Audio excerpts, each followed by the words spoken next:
Pak Andika, Pak, boleh minta tanggapannya Pak terkait dengan yang kasus ini Pak sebagai mantan Panglima TNI Semua ada TNI. Ya yang jelas itu kan tindak pidana Mas. Tindak pidana macam-macam. Ada penculikannya, kemudian tindakan menggunakan kekerasan yang mengakibatkan mati, pasal berlapis. Yang jelas harus diproses secara hukum. Harus. Kalau seandainya itu terjadi di posisi Bapak waktu itu, Bapak bakal kayak gimana Pak? Itu kan hipotetis. Biarlah pejabat sekarang yang nanti berkomentar. Ya Mas ya. Oke. Mas Andika. Semua itu harus dihentikan, harus dilawan, dan tidak bisa dibiarkan lagi. Kita tegaskan perang melawan narkoba di Indonesia.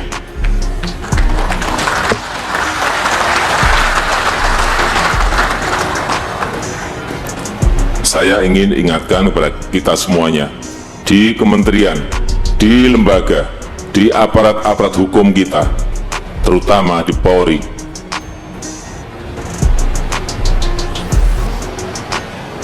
Tegaskan sekali lagi kepada seluruh Kapolda, jajaran Polda, kepada seluruh Kapolres, jajaran Polres, Polsek semuanya. Kejar mereka, tangkap mereka, hajar mereka, hantam mereka.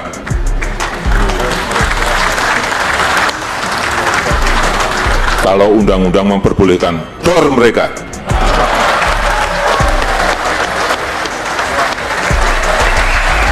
Ingat Bapak Ibu sekalian, 40-50 generasi muda kita mati karena narkoba.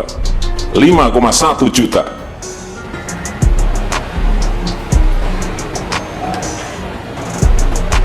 Untungnya undang-undang tidak memperbolehkan itu. Kalau memperbolehkan, akan saya perintahkan langsung ke Kapolri dan Kepala BNN. Ini negara ini cara berhukumnya udah rusak dan dirusak, sehingga saya katakan malas saya bicara yang kayak gitu-gitu. Biar aja tambah busuk, pada akhirnya kebusukan itu akan runtuh sendiri kan suatu saat. Kalau ini yang begini-gini diterus-teruskan, ya sudah silahkan aja. Apa yang mau kau lakukan aja. Mumpung Anda masih punya posisi untuk melakukan itu. Tapi suatu saat itu bisa akan memukul dirinya sendiri ketika orang lain menggunakan cara yang sama. Ya, yang juga untuk melawan kepentingan orang yang suka begitu. Kapolri Jenderal Listio Sigit Prabowo memastikan akan mencopot langsung anak buahnya yang melakukan pelanggaran dalam menjalankan tugas. Saya harus mencopot, saya harus menindak terhadap rekan-rekan yang melakukan pelanggaran-pelanggaran, dan ini terus saya ulang-ulang, karena saya sayang dengan 430.000 polisi yang telah bekerja dengan baik. Kalau ada laporan, saya tidak perlu tutur lagi, langsung saya proses, saya copot. Halo, assalamualaikum. Netter yang sama seperti aku mendukung Peggy Setiawan untuk bebas. Ini ada berita nih ya, konten atau informasi ya dari Kang Deddy Mulyadi. Mungkin ini bisa menjadi bahan pemikiran netizen semua, karena ini belum menjadi, kalau berdasarkan info ini belum menjadi bahan pemikiran pihak polisi, bahwa sekurang-kurangnya itu ada sekitar 5 ciri-ciri di Peggy Cianjur yang sama nih dengan kriteria DPO dibandingkan dengan Peggy Setiawan yang ditangkap di Bandung. Justru Peggy Cianjur ini memiliki banyak kesamaan ciri-ciri. Oke, yang pertama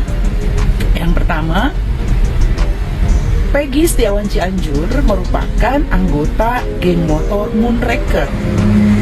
Kalau ada ya suatu analisa bahwa ini adalah perseteruan antar geng motor, salah satunya adalah Moonraker dengan XTC.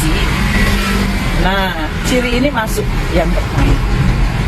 Ciri yang kedua, Kang Deddy meminta Peggy Setiawan itu membuka jaketnya. Ternyata di kanannya itu ada tato ya, tato macan iblis kayak gitu. Nah, Karena ciri DPO yang kedua juga adalah bertato. Kemudian ciri yang ketiga adalah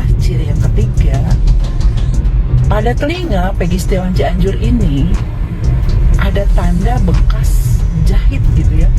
Jadi kalau karakteristik ada lubang telinga yang besar kemudian dikaitkan ke Peggy Setiawan Cianjur, ini masih masuk karena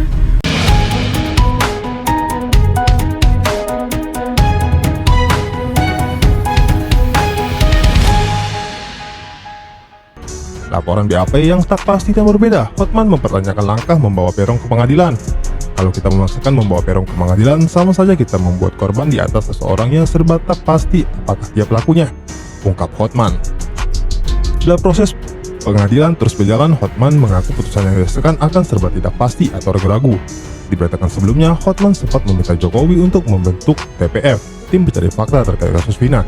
Dalam hal ini, Hotman meminta agar hasil penelusuran itu diserahkan ke penyidik polisi dan selanjutnya ke pengadilan. Namun belum terdengar kabar adanya pembentukan tim tersebut. Perdebatan tak terhindar dalam sidang pra-peradilan Peron. Perdebatan terjadi di antara kuasa hukum Peron selaku pemohon dengan tim hukum Polda Jabar selaku termohon. Nicholas Johan, satu di antara kuasa hukum Peron, menanyakan pendapat saksi ahli pidana, Profesor Suhandi Cahaya, soal status Peron yang dapat digugurkan jika terjadi salah tangkap. Menurut pendapat ahli, wajib tidak digugurkan Peron sebagai tersangka dalam perkara ini.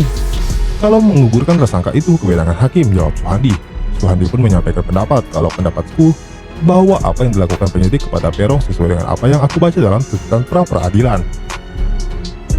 Dan keterangan di muka sidang ini tampaknya itu salah tangkap, ungkap Suhandi.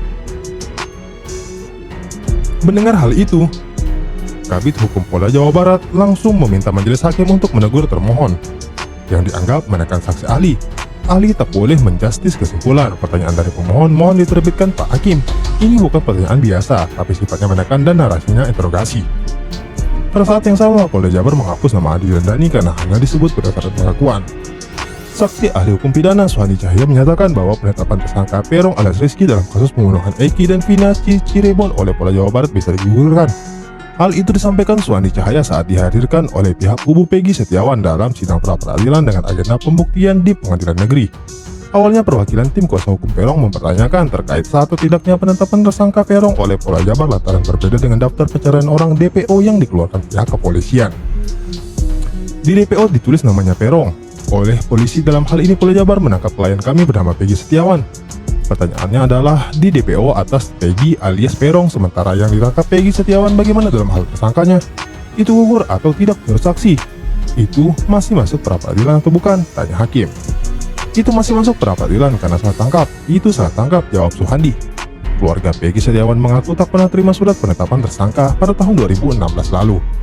Tim kuasa hukum Peron juga mempertanyakan ciri-ciri DPO yang disebarluaskan Polda Jabar ternyata berbeda dengan Peron yang ditangkap dan saat ini menjadi tersangka. Bagaimana kalau ciri-ciri DPO yang disebarluaskan ternyata berbeda dengan tersangka yang ditangkap? Tanya tim kuasa hukum. Hal itu bisa jadi salah tangkap dan sebuah kesalahan prosedur, jawab Suhandi. Tim kuasa hukum Peggy pun kembali bertanya apakah dengan kasus salah tangkap tersebut bisa menggugurkan status tersangka Peron. Salah tangkap berarti tersangkanya bisa digugurkan ya? Tanya tim kuasa hukum. Susno Duaji mengatakan bahwa hanya mendatangkan ahli dalam sidang pra-peradilan itu sama seperti kala sebelum bertempur. Pasalnya ahli tidak dapat menyatakan secara gamblang bahwa Peggy adalah pelakunya. Susno Duaji juga mengaku malu jika salah tangkap dan tanpa alat bukti. Kalau ini ternyata salah, tak bisa melengkapi alat bukti. Aku yang pensiun juga malu. Jangan-jangan ini yang mengajari seniornya. Apalagi aku pernah menjadi Kapolda Jawa Barat, ungkapnya. Sebagai mantan Kapolda Jabar, dirinya mewanti-wanti kepada penyidik agar menguatkan alat bukti hingga berharap kasus ini transparan dan tidak seperti kasus Ferdy Sambo. Sementara itu, kuasa hukum Peggy Setiawan keyakinkan bahwa memang Polda Jabar tak memiliki saksi dalam perkara ini. Tim hukum Polda Jabar menegaskan bahwa penetapan Peggy Setiawan sebagai tersangka dalam kasus pembunuhan Vina dan Eki telah dilakukan sesuai dengan prosedur hukum yang berlaku. Kabid Hukum Polda Jabar Kombes Pol Nur Hadi menyampaikan penetapan Peggy sebagai tersangka telah melewati serangkaian gelar perkara yang dihadiri oleh sejumlah pihak di internal kepolisian. Sudah melalui prosedur gelar perkara yang dihadiri Irwasda, Inspektur Pengawasan Daerah, Bitkum kemudian propam semuanya sudah, tutur Nur Hadi. Ia menyebut pihaknya telah menyiapkan 3 alat bukti yang cukup kuat untuk menjadikan Peggy sebagai tersangka. Untuk alat bukti nanti mulai dari keterangan saksi, surat ahli, kemudian nanti petunjuk. Yang nanti ranahnya oleh hakim, kita siapkan minimal 3 alat bukti yang cukup kuat dalam jawaban kami nanti, ungkap Nur Hadi.